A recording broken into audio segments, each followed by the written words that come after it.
Ready to begin?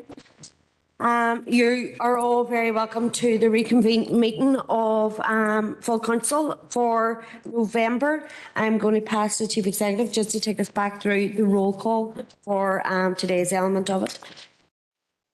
Thank you, Mayor, and good afternoon, members. To all members of Derry City and Strabane District Council, you're hereby summoned to attend the reconvened monthly meeting of the Council from yesterday, Wednesday, the 23rd of November. Today's meeting will be a hybrid meeting conducted remotely via WebEx and physically in the Council chamber here in the Guildhall at 2 o'clock on Thursday, the 24th of November. And as the Mayor said, just starting with roll call, Alderman Breslin. Here, John. Alderman Devaney. Here, John. Alderman Guy. Alderman Hussey. Sorry, apologies have been received from Alderman Guy. Alderman Hussey. Alderman Carrigan. Here, John. Alderman McCready. Alderman Thompson. Here, John. Alderman Wark. Councillor Jason Barr. Here, John. Councillor Raymond Barr. Here. Councillor John Boyle. On way. Councillor Michaela Boyle. And Shaw, John. Councillor Carr. Here, John. Councillor Cusick. Councillor Dobbins. Here, John. Councillor Donnelly. Apologies for Councillor Donnelly. He may join us before the end of the meeting, John. Thank you. Councillor Doyle. Councillor Duffy. Michelle. Councillor Edwards. Councillor Farrell. Here. Councillor Ferguson. Councillor Fleming. Councillor Gallagher. And Shaw. Councillor Harkin. Councillor Heaney. Shaw. Councillor Jackson. Shaw. Councillor Kelly. Shaw, John. Councillor Logue. Councillor McGinley. And Shaw, online, John. Councillor McGowan. And Shaw. Councillor McGuire. I think he sent apologies yesterday. Okay, thank you. Councillor McHugh. Shaw, online, John. Councillor McKinney. Online, John. Councillor Mooney. Here. Councillor Norris. Councillor O'Neill. Councillor Riley. Councillor Sianoy Barr. Councillor Tierney. Thank you, members. Just checking. Alderman Hussey. Alderman McCready. Alderman Wark. Councillor Edwards. Councillor Ferguson. Councillor Logue. Thank you, members. Thank you, Mayor.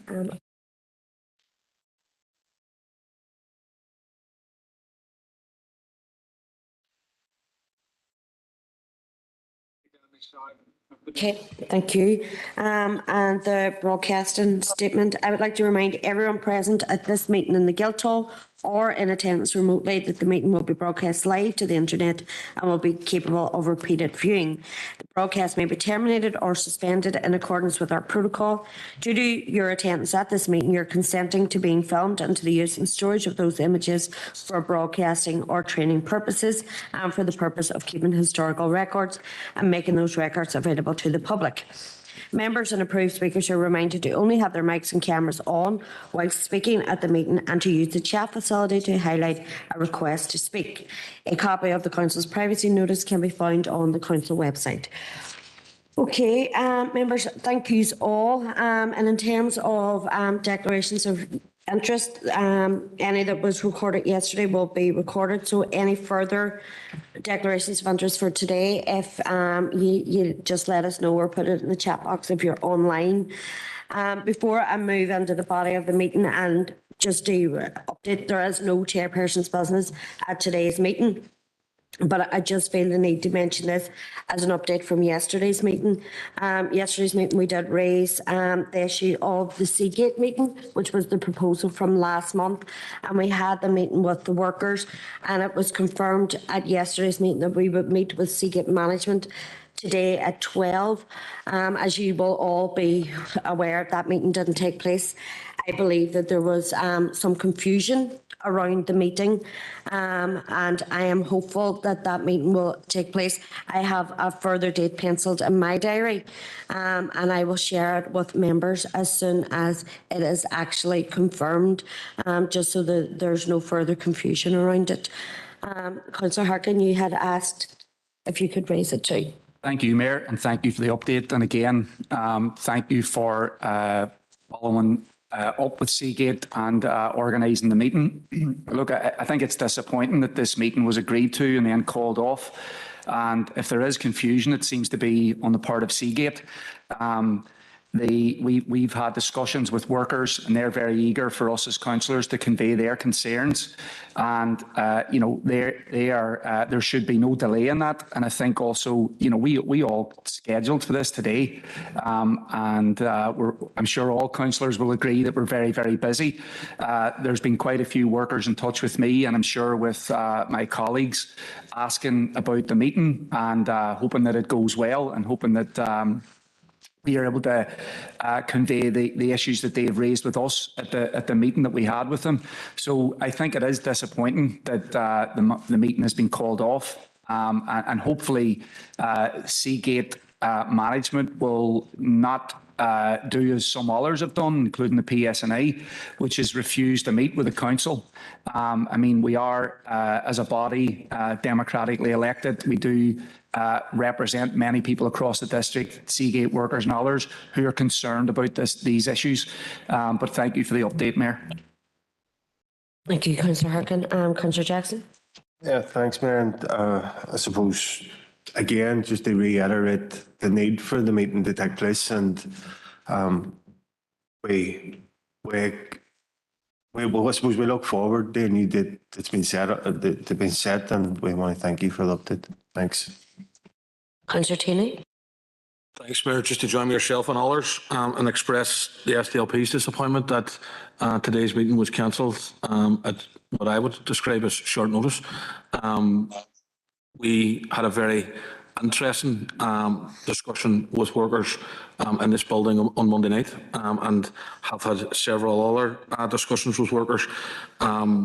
We understand and we hear of the difficulties that workers have whenever they're looking for their trade unions to speak up for them on their behalf, through the reluctance of Seagate management, and it now appears that, or it may appear that there's some reluctance to allow elected members of this council to speak up on their behalf as well.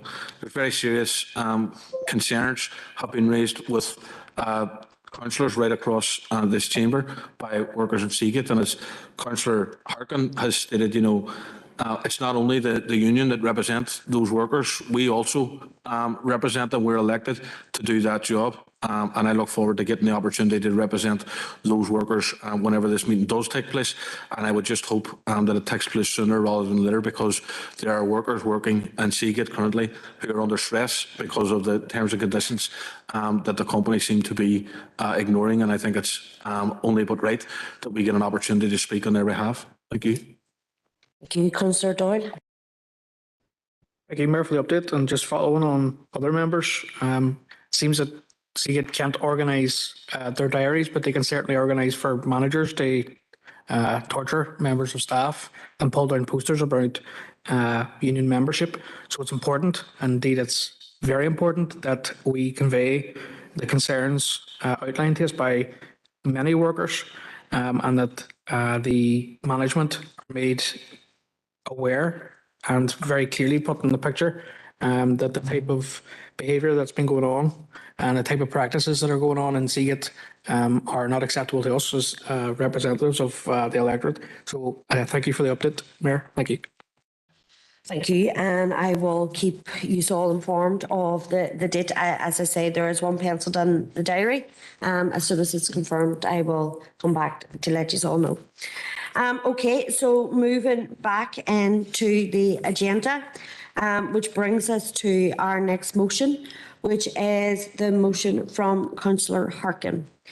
So, Councillor Harkin, do you have a seconder for your motion? Councillor Neil, thank you.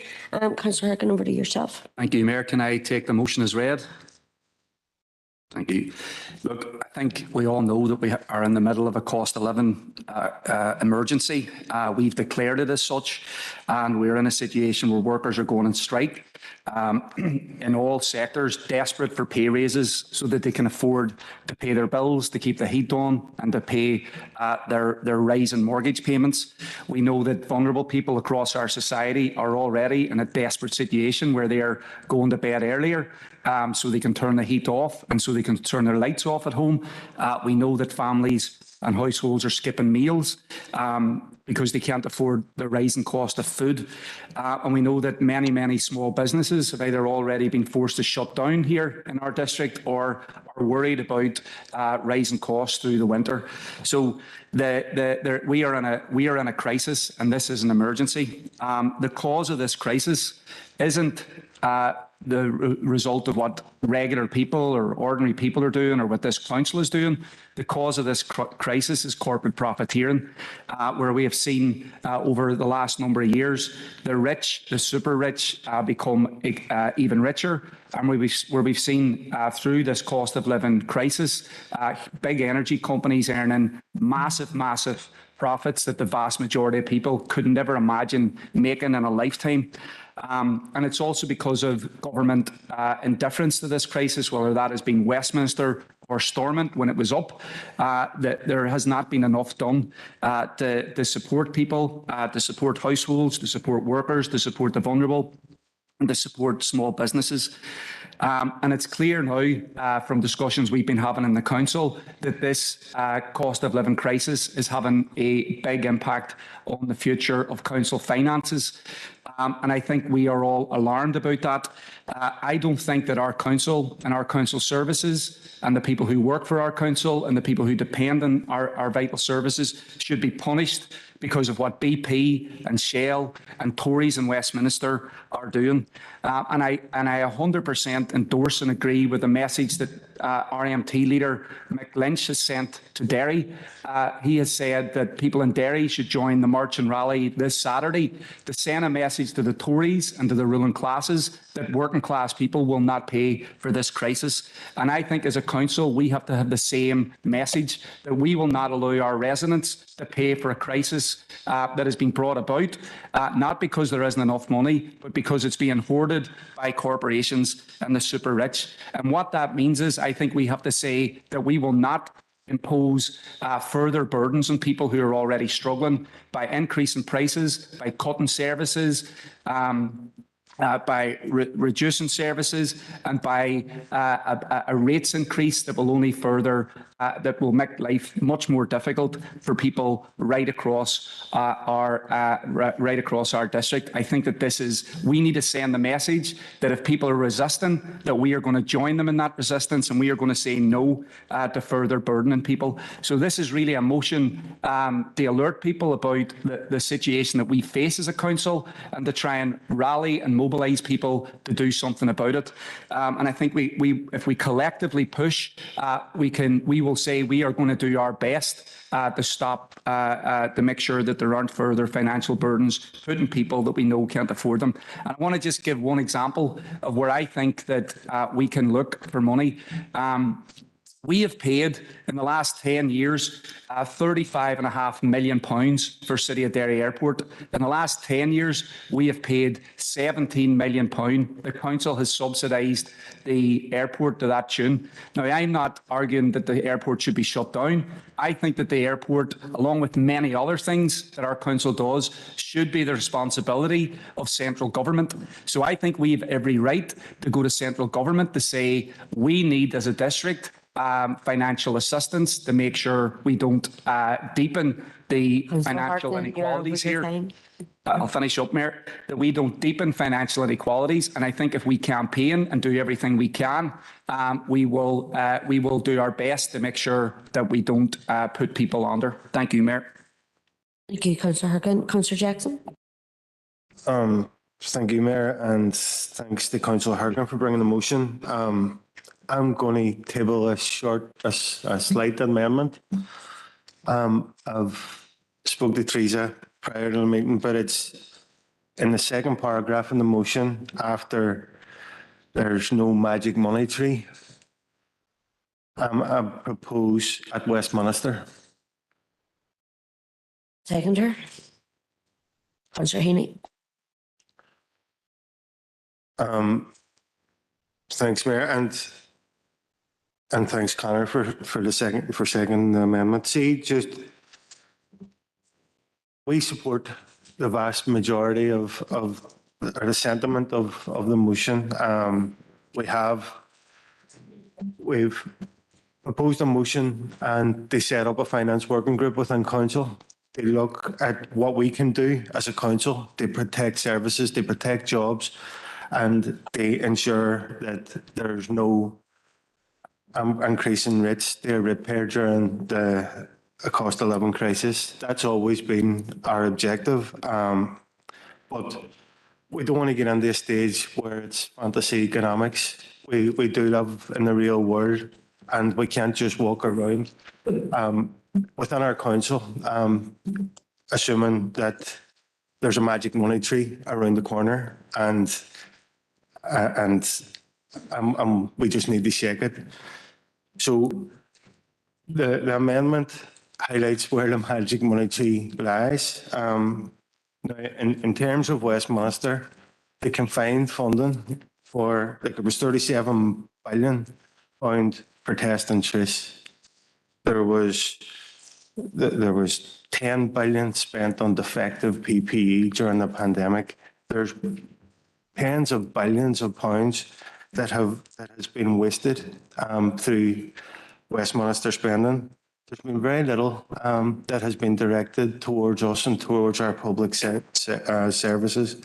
And the ordinary people of this city and district can't be left to pay the price for chaotic Tory policies. Whether that chaotic Tory policy is the pursuit of a disastrous Brexit campaign or supporting multi-billionaires and corporations. So there's a lot of the actions that have come out of this motion are already taking place. The campaign is already underway by all 11 councils, demanding that there's better support. And it's been done through chief executives, it's been done through NALGA, it's been done through SOLAS, and it's been done through us as elected members. We're all demanding that councils receive additional support. Support state councils should be inflation-proofed, and that voice has been loud, but it hasn't been listened to. So, whilst we support the motion, we acknowledge that a lot of this is already taking place. But just in additional to this, I would request that a report is brought back to a relevant council committee just to give us an update on the work that council have been doing in this regard, because it is useful to know what questions council have been asking and what answers we've been getting. But in respect of the motion, we've tabled an amendment, but we're supporting the broad sentiment of the motion. Thank you, Mayor. Thank you, Councillor Jackson. Give you a wee bit of leeway there. Councillor Cheney. Thank you, Mayor. Sorry, are you content to speak on the amendment as well? Yeah. Thank you, Mayor. And I look forward to maybe getting the same bit of leeway that Councillor Jackson got. Mayor, we're not happy to support this notice of motion. And it's not because of the notice of motion. It's because of the reason and the process around why we have to. And we feel we have no option but to support it. But to describe it as happy would be a massive exaggeration. We have fully participated in the finance working group, and our members on that group are feeding up through our party structures the very serious rates implications that we're looking at, and some of the figures that we are grappling with. So in terms of the part of the motion which talks about involving the MPs and the MLAs, we're more than happy to do that. But from our point of view, they're already briefed and across the detail of what's going on. A lot of the conversation around the financial working group, without going into any confidential information, has been around the rich support grant. But I want to make it clear here that the rich support grant is not enough. Even if we were to get the full rich support grant for the entire North, it still would not be enough to bridge the gap within our finances. So we have got very, very difficult decisions ahead, and we understand that, and we are working with colleagues across the elected chamber and with officers to try and understand where we're at. But in reality, Mayor, the Finance Working Group at this point is really only moving the deck chairs on the Titanic, because we do understand that we've got a limited budget in terms of what we can do, and we don't want to see increased prices or reduction in services either. We're also happy to support the amendment in relation to the adding on around the magic money tree, but I don't think we can ignore that local ministers here up until the 27th of October had budgets, and in my view ignored the pressures that this council and that many residents across our district are facing. The motion also asks for a report on money that council spend on things which are not our responsibility. And for example, Councillor Harkin touched on the airport, and other examples could be around grass cutting. I think that's a fantastic idea. It's that good of an idea. I suggested it about 4 or 5 weeks ago at the Financial Working Group. So I agree with Councillor Jackson that a lot of this stuff has been done. And I look forward to a report coming back to see how council can seek to recoup whatever money is possible from central government. We're also happy to arrange meetings with anyone, either in a government body or outside, who feels that they can help support us bring increased funding to this district, because we all know that it is badly, badly needed. And if you don't know that it's badly needed, then in my view, you're not paying attention to what's going on. But Mayor, as I see it, the only way around this is for increased funding from central government. That's the only answer. The rich support grant, which I think a lot of people within this chamber are hanging their hat on, that's not going to be enough. But I'm not hopeful either that anyone's going to come riding over the Glen Shane or landing a plane on the City Derry Airport with a blank cheque to ask this council how much we need. So I agree with the sentiment of the notice of motion that we need to ramp up now our demands from central government to support this council and the ratepayers across this district, because if they don't, we are looking at a very, very difficult process over the next number of months, with the only way out is either a reduction in services or a massive increase in rates. And for that reason, and for the reasons that I've outlined, the SDLP are content with the sentiment of the motion and will be happy to support it. Thank you. Thank you, Councillor Tierney. Give you leeway as well. Councillor Doyle, go ahead. Thank you, Mayor, and thanks to Sean for bringing the motion. I will have no problem at all in supporting this motion, primarily because I also think it's time that we indicate to the public that we are being backed into a corner as council, and there is only so much that any of us here can do with regards to the financial situation we're in. I have to say that I'm not in favour of the amendment, primarily because I think it lets parties at Stormont off the hook. We had money to give over to golf clubs. We have money for RHI, and we've surrendered over £1 billion in public money back to Westminster over 10 years.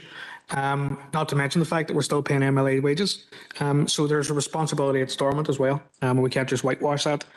In terms of why this motion is important, is because people genuinely need to know that we collectively have made multiple efforts over a long period of time to secure more money for services in this district. And the response that we've got from civil servants and from ministers, regardless of what party they're in, has been ridiculous.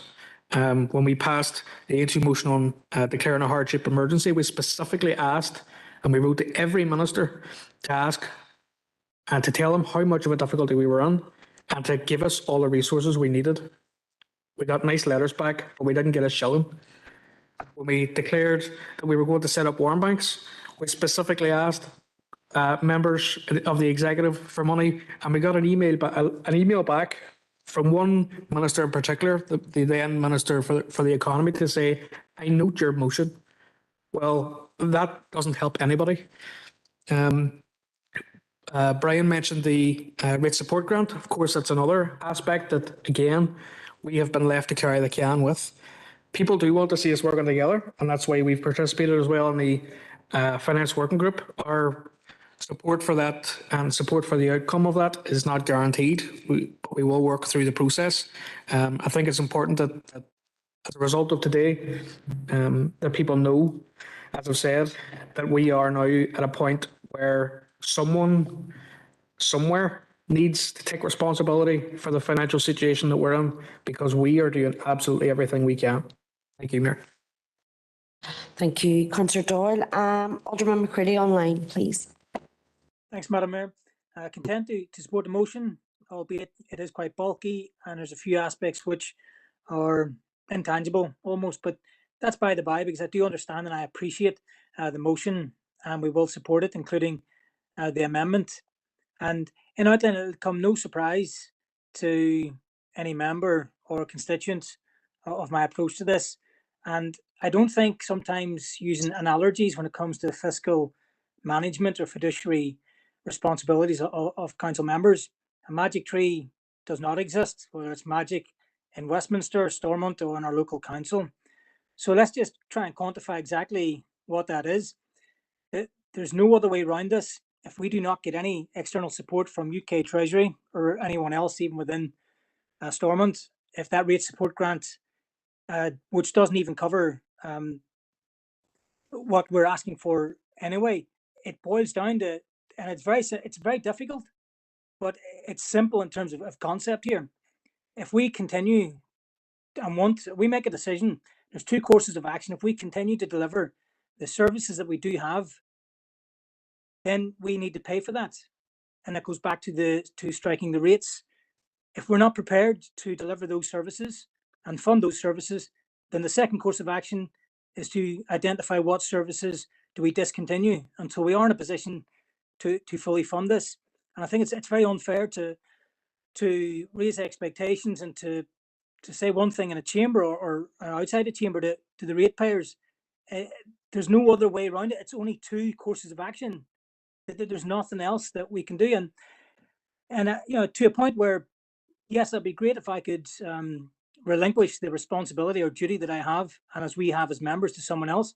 But when it comes to striking rates and delivering services, it is our responsibility and nobody else's. So yes, I agree and admit we may not have been the ones to get ourselves in this position, but we are holding the can. So it's our responsibility to do what we can with what we've got. So it's certainly not ideal.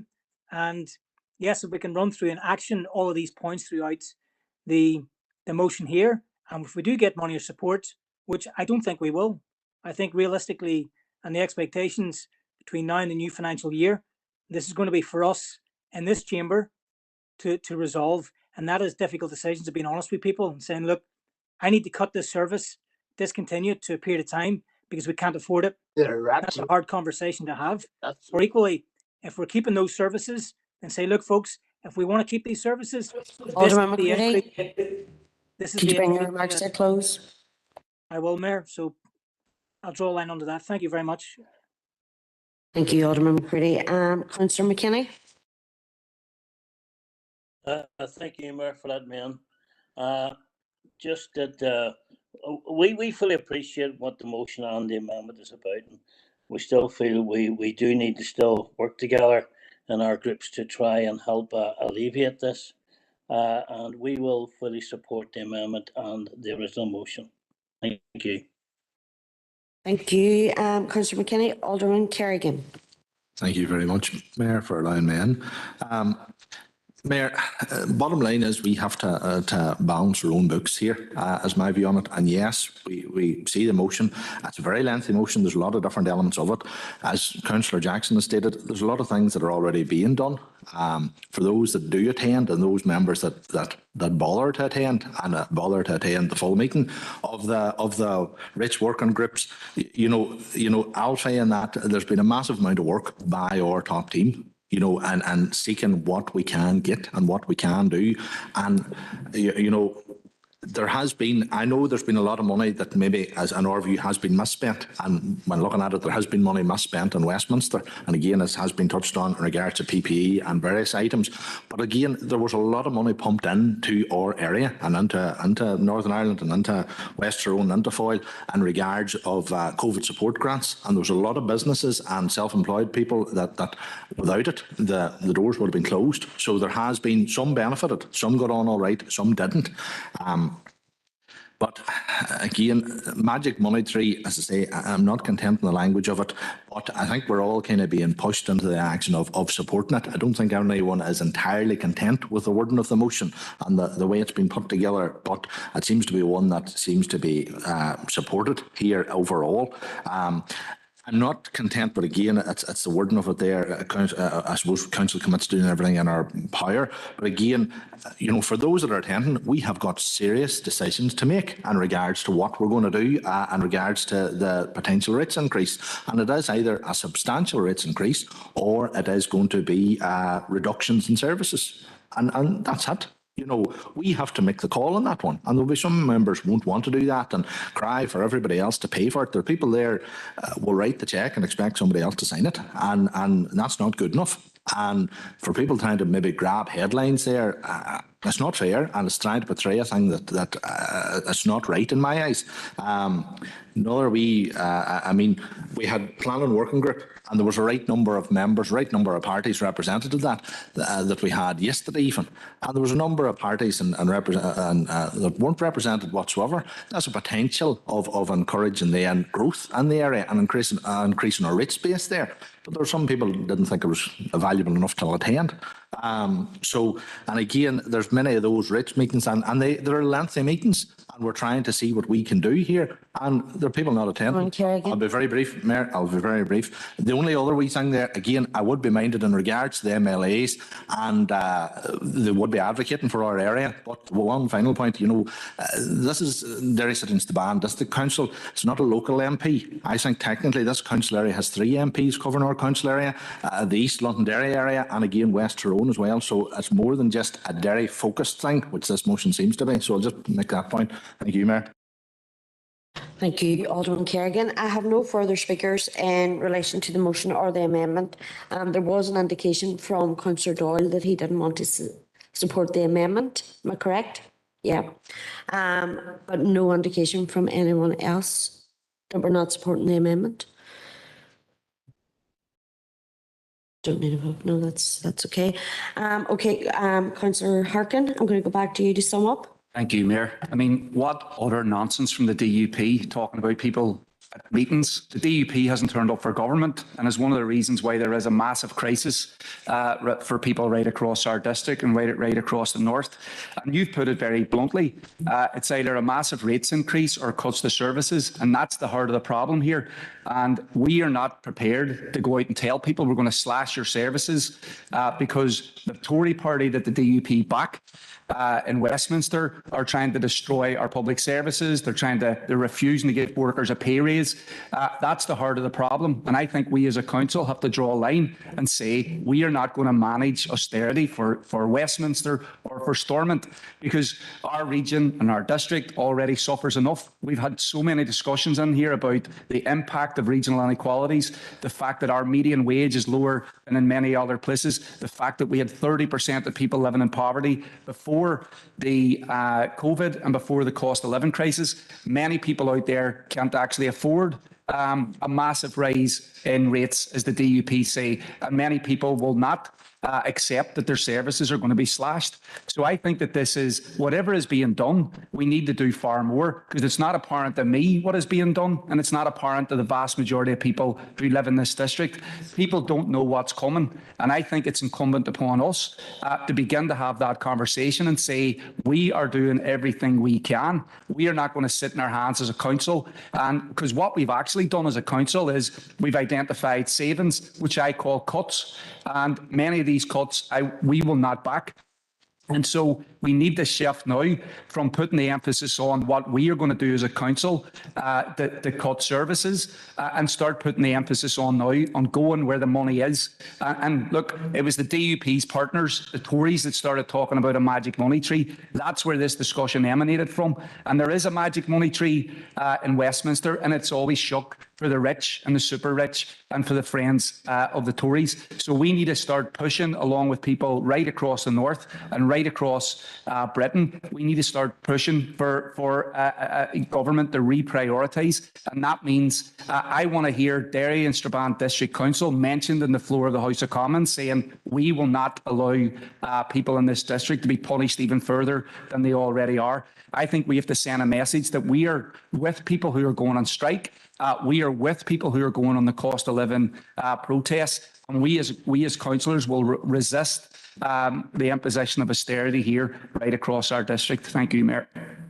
Thank you, Councillor Harkin. I'm going to assume that everybody is in support of the motion. Through the chair. Sorry, go ahead, Alderman Breslin. I want to be marked down voting against it, because I'm not taking no lectures from Harkin. Okay, thank you, Alderman Breslin. Well, note that you're voting against it, and I'm going to assume that everyone else is in favour. Okay, thank you. I turned on the mic. Next motion, Councillor Jackson. Do you have a seconder? Councillor Fleming, thank you very much. Go ahead. Go ahead, Mayor. And Mayor, I tabled this motion in advance of the Tory budget because we weren't to anticipate that the Tories would take a decision or make a plan to uprate benefit payments in line with inflation. But this is something that we as a party have been insisting on, and those conversations have been taking place with Finance Minister Conor Murphy, along with Finance Ministers throughout Britain. It's good in relation to that element that the Tories have actually listened, but we've. At the start of the meeting yesterday, there was quite a lot of frustration around the Tory budget and the lack of immediate action. Questions have been asked around when are people here going to receive the £400 payment? When are people going to receive the £200 oil? People here are in dire need of support. We've talked before around Tory policy in protecting the rich, protecting the corporations, protecting the profits of large energy companies. But the fact remains is that Britain remains a tax haven for the super wealthy and the rich and those corporations, and the expectation is on ordinary people to shoulder the burden. There has been an indication around support that may come in the next financial year. We've seen Tories U-turn before, so we're putting forward this motion calling on additional support to be provided to people here, including vulnerable groups, people that need the support and need the support now. We've heard in the last motion that we want to hear Derry and Strabane district being mentioned on the floor of the House of Commons. I don't want to hear any part of Ireland being mentioned on the floor of the House of Commons. I think we've sat for far too long at the behest of various governments in Britain who completely ignore the needs of the people here. They have no mandate here, and they have even less interests in our needs. So we need to escape the chaotic British economy. We need to look forward to a brighter future and a better way forward. And but in terms of the motions that's in front of us here, I would just urge people to support it. Thank you, Mayor. Thank you, Councillor Jackson. I have no recorded speakers. Oh, Councillor Neil, go ahead. Thank you, Mayor. Can I just add a slight amendment just at the end, just to say with immediate effect? I'm not sure if I need to send that on to the council services. Do you want me to send that on just with immediate effect at the end? Is that right?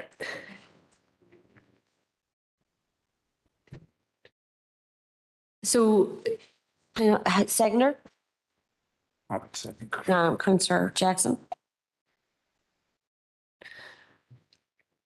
So yeah, like I think it's recognised that poverty impacts all of these groups the worst as well. The climate crisis impacts all of these groups worse as well. The most vulnerable in our society. I think you could add women to that list as well, given the amount of caring that women do for families and for communities, in society. And I think, at the moment on shelves in Stormont, you have the anti-poverty strategy, you have the disability strategy, which have been trying to get developed for a number of years, and they still have never been published. And it's an absolute shambles that, we do not have strategies within the North here to actually support these groups of people and look at the inequalities that these groups are facing and what government can do to actually improve things. So, we could add that as well, but I think the crux of the motion is focused on the cost of living crisis, and again, we need to do all we can to support these groups. Thank you. Thank you, Councillor Neil. Councillor Farrell. Thanks, Mayor, and thanks, Councillor Jackson, for proposing the motion. The SLP support the motion. The first thing I noticed was that, Jeremy Hunt, the British Chancellor of the Exchequer, must have access to our emails, Christopher, because, you send a motion on the council asking for inflationary increases to benefits, and hey presto, it's done. So it's seemingly good news that all benefits and state pensions will increase by over 10% come April, but not here. Benefits and pensions are devolved, which means whatever happens in Britain doesn't automatically happen here. And why? Because the Northern Ireland Executive need to approve any benefit operating. And we don't have an executive because the DUP are refusing to go to work. And we've spoken many, many times about the continued boycott of the institutions. And here's a classic example. There's 600,000 people across the North that rely on pensions, that rely on tax credits, that rely on DLA and universal credit and PIP, and they are not going to get an increase in their benefits in April because the DUP and their boycott of the institutions at Stormont. I see Keith's indicating to get on, but the crux of the matter is that we are being impacted by the DUP's refusal to go to work. 600,000 people across the North are going to be impacted by this. One could be forgiven for thinking that no DUP voter relies on a pension or any sort of benefit income. Happy to support the motion. Thank you, Councillor Farrell. Alderman Devaney. Sorry, Alderman Devaney first.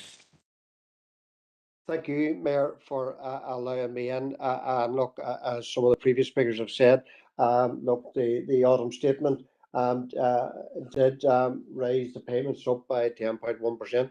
And I mean, we're talking here about Westminster. Westminster is where we get our funding. And look, we condemn Westminster on one hand, and then we go knocking on their door. You know, you're not that bad, but give us X amount of pounds to keep us going, and we'll be all right. And we'll condemn you next week again. You know, I think it's interesting and around Councillor Jackson and around that they do not want to be mentioned, as I would call it, Londonderry, Estrabane and Westminster. I know our MPs are very proactive over there in raising the issues and around the £400 payment and having that argument with the Secretary of State and others, whereas the Sinn Féin MPs take their seat. They won't take their seats, but they're able to take the British money that they're being paid with. They can accept that. They'll not hand that back or say, no, we don't want that there. We don't want that part. But we will deny everything else about British, but we'll still keep the British pound in our pocket. But Mayor, look, we have no problem in supporting any proposal coming forward here to help out the most vulnerable people in society. And I would include that as well. You know, as we talk about money coming to help, we now have the working poor out there who need help as well. But look, Mayor, just to move on, we're happy enough to support the proposal. Thank you, Mayor. Thank you. Alderman Kerrigan. Very briefly, to be fair, Alderman Devaney has touched on it. We support the motion as has been stated. And again, thankfully, it has been dealt with effectively. Yes, there's the issues there that has not been implemented here as yet. But again, Alderman Devaney's already stated it in regards to this council area being mentioned. And I was just going to reference it will not be mentioned to the member for West Tyrone and Palace of Westminster. But more the case too, tax haven was referenced. You know, very much a tax haven on our border here at 12.5% corporation tax rate compared to the UK rate. You know, so tax haven wise, you know, there's one on the doorstep, never mind the situation here.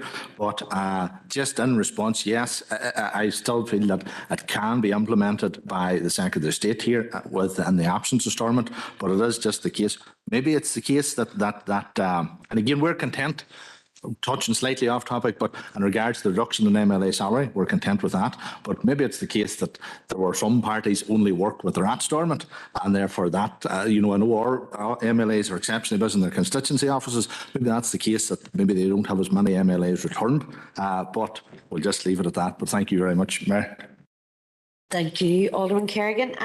No further speakers indicated on this issue. So I'm going to assume that the amendment has passed unanimously as well. Yeah. Okay, back to yourself, Christopher, to sum up. Good, Mayor, and thanks to Councillor O'Neill for the amendment. Because we do need to see benefit payments and any support.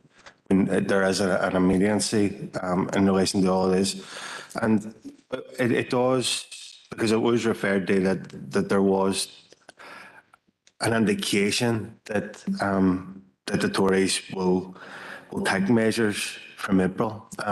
As I've said, we've seen Tories do U-turns before, and April's a long time in the life of the Tory party, so.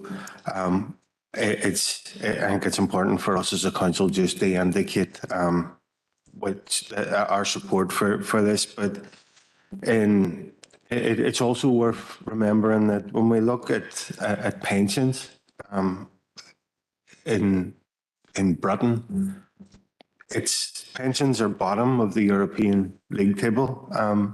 So it shows that whenever we're all facing a cost of living crisis, pensioners are one of the ones that are worst impacted, because it's a global emergency, but there's vulnerable groups living on these islands that have that are worse impacted.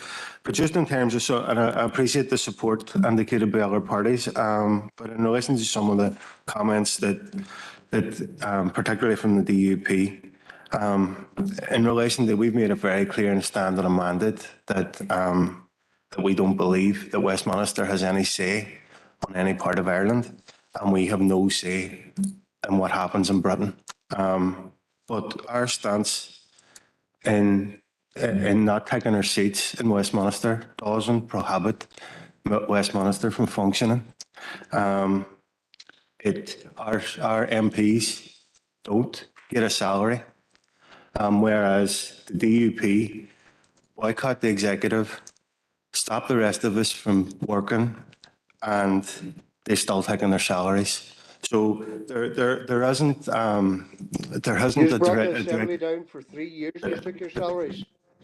Alderman Devaney, please. There isn't a direct comparison, and there's, but it's good to see that the DUP acknowledge that two different jurisdictions on the one island does cause issues. I look forward to the day where there is one single economy, an all-Ireland economy, where there isn't any differentials, there isn't any advantages for companies or corporations on either side of a border. Mr. Jackson, you're going to have to bring your remarks to a close. But again, I'll just thank everybody for their comments, and I suppose the dissenting voices from the DUP aren't unexpected. Thank you, Mayor. Thank you, Councillor Jackson. Everybody is speaking in support of the motion, so I'm going to assume that that is unanimous as well. Okay, thank you, Christopher.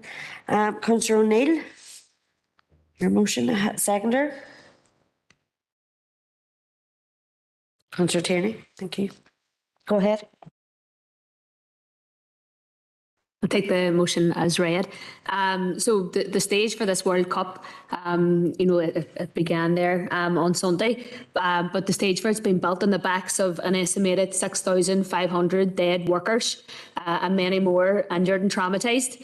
And these migrant workers have been subjected to terrible working conditions and intense heat, abuse and exploitation, with pittance for pay in one of the richest countries in the world. And these abuses on migrant workers as a failing of FIFA have backed Qatar's claims that there's only been 3 migrant workers' deaths in work-related accidents preparing the tournament infrastructure. Like when FIFA granted Qatar the World Cup in 2010, they failed to grant any conditions that would protect workers, despite their knowledge that millions of migrant workers would be needed to build the then absent infrastructure, and despite repeated warnings from workers and human rights groups. And FIFA have also failed to do anything about human rights concerns that women and LGBTQ plus people face in Qatar, despite having a policy in 2017, a human rights policy, that states FIFA will take adequate measures for human rights protections, including by using its leverage with the relevant authorities. And this has been a big, massive fail from FIFA, who are no more than money-hungry gangsters, and they've really put a bloody stain on the game that so many people love. I think it's essential that this council backs, the calls that have come from human rights organisations for a compensation scheme for exploited migrant workers, the establishment of a migrant workers centre in Doha, and for official investigations into the thousands of workers' deaths in a run-up to the World Cup. So in addition to these abuses on workers, Qatar's record on women and LGBTQ plus rights has received international criticism. For context, Qatari laws, regulations and practices impose discriminatory male guardianship rules on women, which deny women to make key decisions about their lives, and women are disproportionately prosecuted for sex outside of marriage, which is criminalised. It's also illegal to be gay in Qatar, so only 40 years behind us here. There's no LGBTQ plus rights there. And we did see an attempt from international footballers to highlight this injustice by wearing the One Love armbands. However, this effort fell with a whiff of a yellow card threat from FIFA. And I think it's important to, yes, condemn these injustices and inequalities, but we can't stand on some high horse and do this because of the reality here. And I think it's bizarre that all of this outcry is ignoring the homophobia and transphobia that exists and often has gone unchallenged in the world of football here. and in society, really. And the fact that there's no out male Premiership footballers, I think, speaks volumes to the fact that gay professional footballers feel they need to stay in the closet. Any progress that has been made for the LGBTQ plus community here and for rights here have had to come from people campaigning and demanding that change, or going to the courts as well. And people have had to come up against a lot more than a yellow card on this journey. Obviously, as part of Foyle Pride, I've been part of organising Football versus Homophobia since 2015. Oh, sorry, I didn't hear you the first time. I thought you said something. All right, sure, I'll sum up there. Thanks. That's a good one. Didn't hear you. Councillor McHugh. Gordon Mugget, Mayor, and on behalf of Sinn Féin, obviously we will be supporting the motion, and I'd also like to acknowledge Councillor Neil for tabling the motion here today before us. I think given Qatar's shameful human rights record and its treatment of the LGBT community, migrant workers, women, and also the shackling of the freedom or the shackling of the press and freedom of expression, I think it's fair to say if FIFA had carried out any due diligence at all into these issues in Qatar, then it would never have, or it should never have been selected as a host venue for this World Cup. But then again, it shouldn't come as any surprise, given Russia was selected as the last venue of the World Cup, and we all know about LGBTQ rights and other human rights there as well. And we're also well aware of the well-documented corruption and taking of illegal bribes to ensure the votes of corrupt officials were secured by Qatar to vote for Qatar as the host nation for this year. And Councillor Neil's quite right that, and I think it's important, Mayor, that we as a council, even though we may have very little influence, that we use whatever small influence we do have to stand in solidarity with those who are subject to Qatar's oppressive laws. And so I think it's important that we call out the injustices that they are subjected to over there. So, Mayor, in conclusion, I'd just like to say again that obviously we'll be supporting it, and I'd like to thank Councillor Neil for tabling the motion today. Thank you, Councillor McHugh. Councillor McKinney.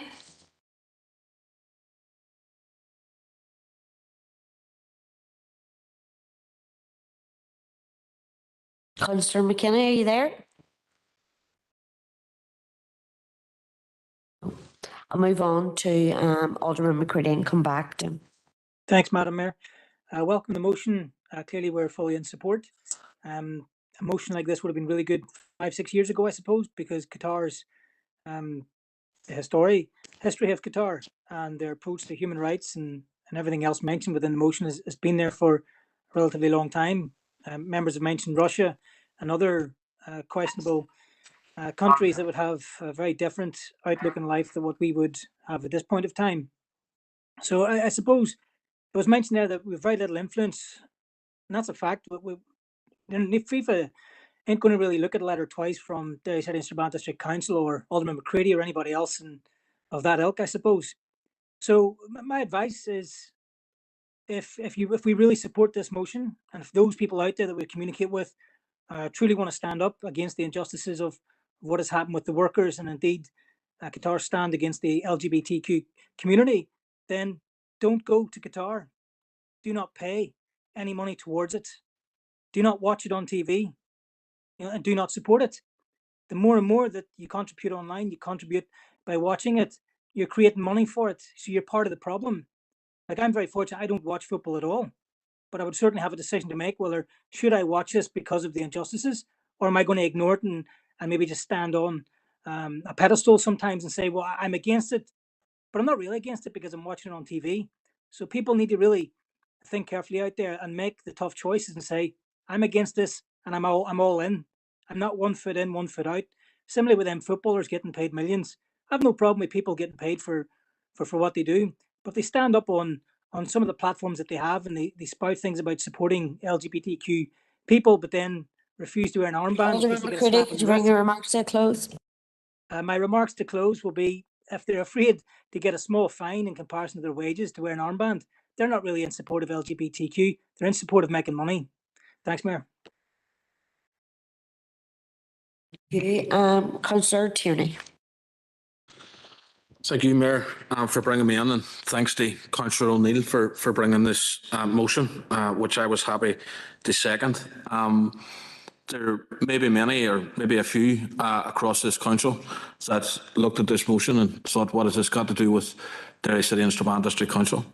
But I think it's incumbent on all of us, regardless of whatever position we may hold, to stand up and speak out whenever we see something that is wrong. And the human rights abuses and the exploitation of workers in Qatar and anywhere else across the world, in our view, is wrong and should be called out, regardless of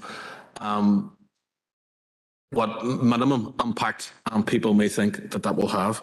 I've watched a number of conversations on TV around the World Cup being held in Qatar, and I think it opens up some very interesting conversations. I watched the other night when Graham Souness commented on Britain's record here in Ireland when he was having a discussion with Roy Keane. Never before have we seen so-called celebrities, sports people, sports celebrities actually talking about what many will deem as political issues live on TV. And I think in many occasions and in many instances, they're talking to a different audience than those who may watch your normal run-of-the-mill political programme. So I think that aspect of it is something that is welcome. I also watched whenever Roy Keane, who is in Qatar, actually said on TV that the World Cup shouldn't be there. And I watched Gary Neville whenever he was talking about it and saying that he's going to call out these human rights abuses and to make sure that people hear it. And I think that's all developments which should be welcomed. But I also think we can't ignore the fact that FIFA, in my opinion, have a responsibility here as well, because FIFA knew whenever they awarded the World Cup to Qatar. That couldn't be 2 months already. FIFA knew whenever they awarded the World Cup to Qatar that they didn't have the infrastructure to plan for the World Cup, and they allowed Qatar, they allowed that to happen, and they allowed, in my opinion, the exploitation and the deaths of migrant workers, and they should be held to account for that. The one last point, Mayor, that I will make is, and Councillor O'Neill has touched on it, around the One Love armband. I have to say, I think it's disgraceful that the captains of the clubs decided, because of the implication of a yellow card, they decided not to stand with people from the LGBTQ plus community. You can't be against something, but whenever it impacts you, you're okay not to have your voice raised. I think that's a disgrace, and I think those captains in those countries should reflect on that, and I appreciate your indulgence, Marshall. But the SDLP are happy to support the motion. Thank you, Councillor Tierney. Councillor Doyle. Thanks, Mayor, and thanks to Councillor O'Neill for bringing this. I would be normally one of those people that says this doesn't have anything to do with Derry and Strabane, but do you know what? It's very important, I think, that we discuss this, because the reference there that one of the, I think, ministers perhaps in Qatar made reference to, that homosexuality is damage in the mind. I think it's really important that that's in the motion, because that's an absolutely disgraceful comment to make, and I think it should be rightly called out.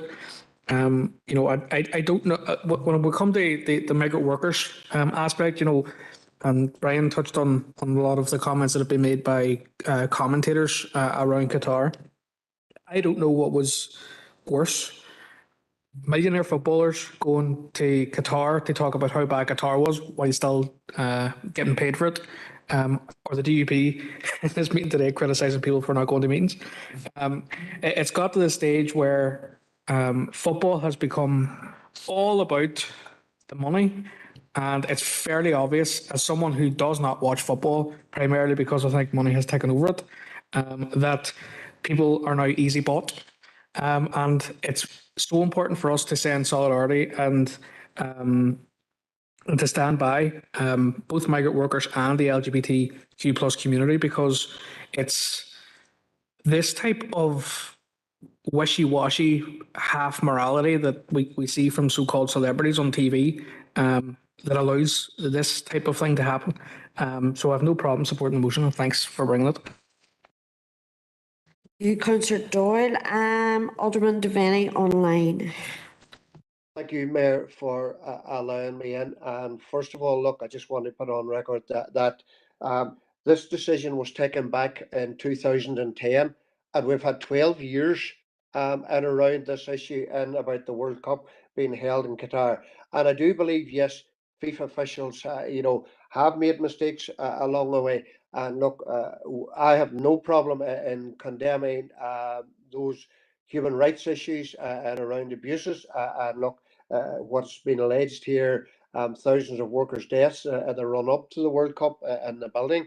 And look, Mayor, whether you support LGBTQ plus or not, I do believe, look, those people of that nature should not be denied access to anywhere once there is an event on of this nature here. And I do believe what some of the rest of the speakers have said is, look, that FIFA has got it wrong. And, we're calling on everyone here, but, we haven't even mentioned what sanctions should be taken against Qatar, or any sanctions could be taken against it. But, Mayor, we are totally opposed to any abuse of human rights or anything and around that, Mayor. Thank you. Thank you, Alderman Devaney. I'm going to bring in Alderman Kerrigan, and then I believe that Councillor McKinney is back online.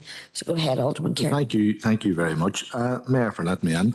And Mayor, some people feel that we're in a bigger station maybe than we are here, and forget what position they do hold. And again, this motion here, and it's sort of two motions in my eyes here, because we're mentioning Qatar, but then we're mentioning in regards to what we're going to do out of it is writing a letter to the local football associations, north and south, as ultimately what's been done here. And, ultimately, we're on a local council level here, and we have to balance the books. And if people aren't bothering to attend meetings on a local council level, which is what we're represented, I will call it out, So, as I say, we're not storming. We're on this council chamber seeking to get stuff sorted here. But in regards to this here, Alderman Devaney has touched upon it. He's touched upon we condemn any form of human rights abuse, and we've no issue in that regard. But the motion doesn't sit well with me, and that, the whole thing in Qatar, as I say, as all their members have touched upon, there's millions of pounds in football, and the wages that as mentioned that some of these footballers are getting as scandalous when you hear a weekly wage that they're getting. And as has been touched upon, they're either supporting an issue or they're not supporting it. And again, the fact that they could get a yellow card for wearing an armband, they're either supporting it or they're not. That's it.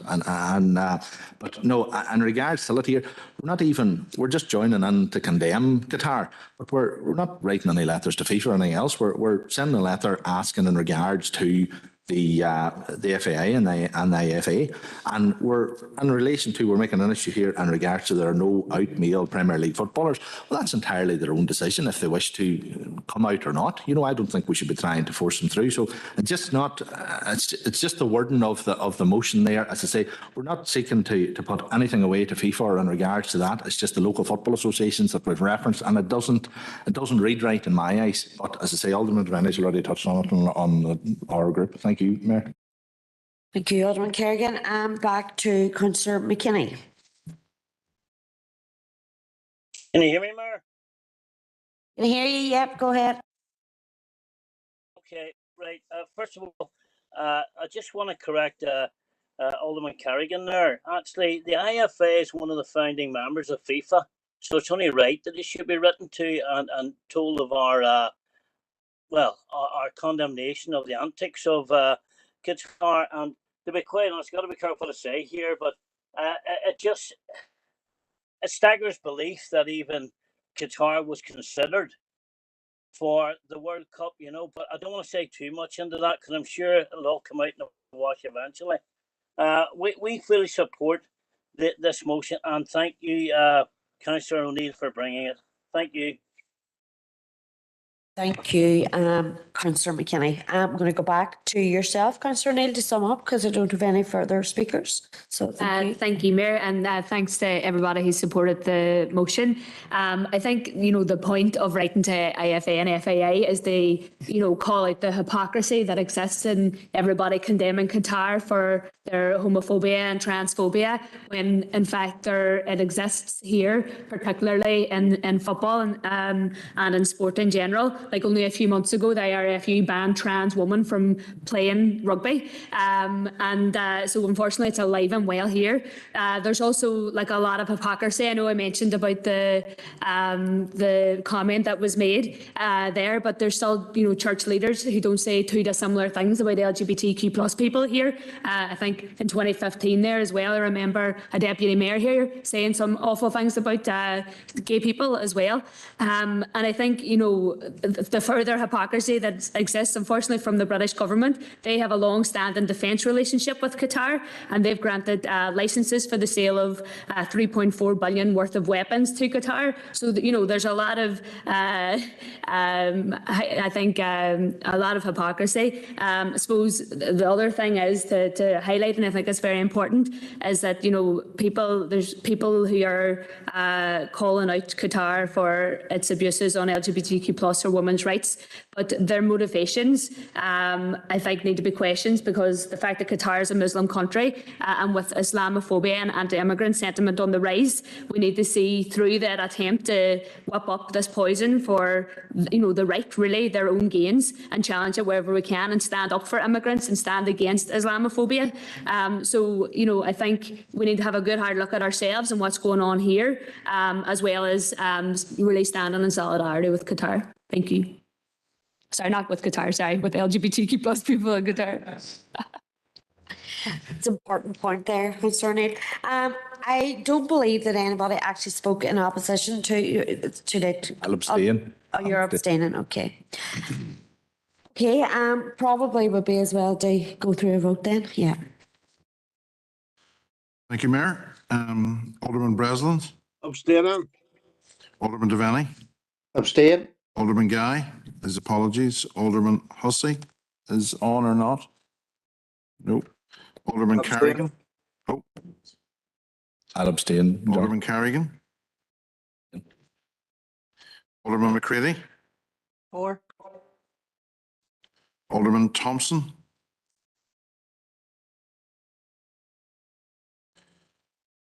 Councillor Jason Barr. For. Councillor Raymond Barr. For. Councillor John Boyle. For. Councillor Michaela Boyle. Councillor Carr. For. Councillor Cusick. Councillor Dobbins. For John. Councillor Doyle. Councillor Duffy. For. Councillor Edwards. For John. Councillor Farrell. For. Councillor Fleming. Councillor Gallagher. Councillor Harkin. For. Councillor Heaney. For. Councillor Jackson. Councillor Kelly. For. Councillor Logue. Councillor McGinley. For John. Councillor McGowan. Councillor McGuire. Apologies. Councillor McHugh. For. Councillor McKinney.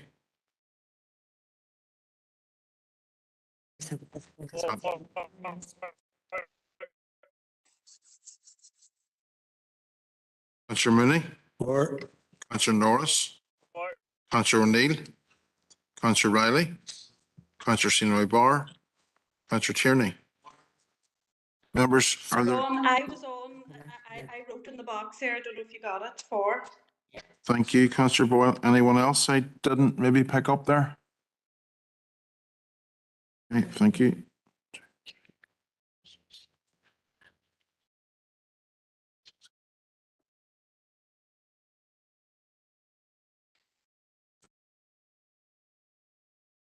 I've recorded 28 for, no one against, and 4 abstentions. Thank you, Chief Executive. So motion passes. So well done, Councillor O'Neill. Okay, that concludes the notice of motions. The next items are open for information. So just going to skim past them if nobody wishes to raise anything from them. So we had the response to motions and we had the seating list, and that is it. So thank you, everyone. Great to be back in the chamber. So hopefully that worked for everybody over the 2 days, and we probably could have got it done in one, but I think it was right to finish at 6 to give us that break and to come back fresh. So thank you. Okay. Good.